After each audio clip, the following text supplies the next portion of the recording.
In today's video, I'm going to teach you how to upload resume and make visible on LinkedIn. Start by opening LinkedIn and signing in so you're on your main feed. Once you're in your account, look to the top navigation bar and click the Me icon.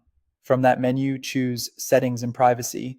This is where we'll set the groundwork so your resume is saved properly for job applications and handled the right way by LinkedIn.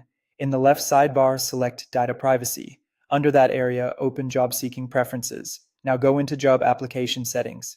Here, turn the relevant option on. This setting allows LinkedIn to store your resumes and application answers securely for easy apply jobs and keeps things ready the next time you apply. Turning this on doesn't automatically post your resume to your profile or your feed. It simply enables LinkedIn to manage your application materials behind the scenes. With that set, head back to your profile. Click the Me icon again in the upper right and choose View Profile. We're going to place your resume where visitors can easily find it. At the top of your profile, click Add Profile section.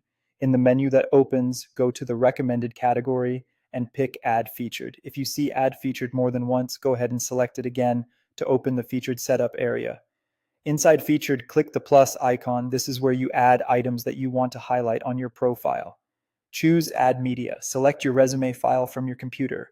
A PDF is usually the best choice because it preserves your formatting. Use a clear file name and on the upload screen, give it a descriptive title so people instantly know what they're opening. For example, your role and year. You can also add a brief description that highlights your specialty or recent achievements.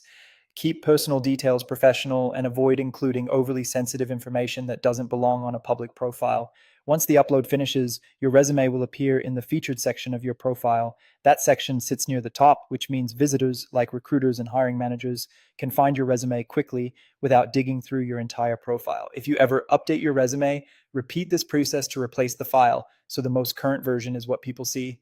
Also, after uploading, refresh your profile to confirm the preview looks right and that the link opens correctly. And that's it. Your resume is now uploaded and visible on LinkedIn through your featured section, and your application settings are ready for job hunting. If you found this tutorial helpful, don't forget to like this video and subscribe to my channel for more LinkedIn tips and tutorials.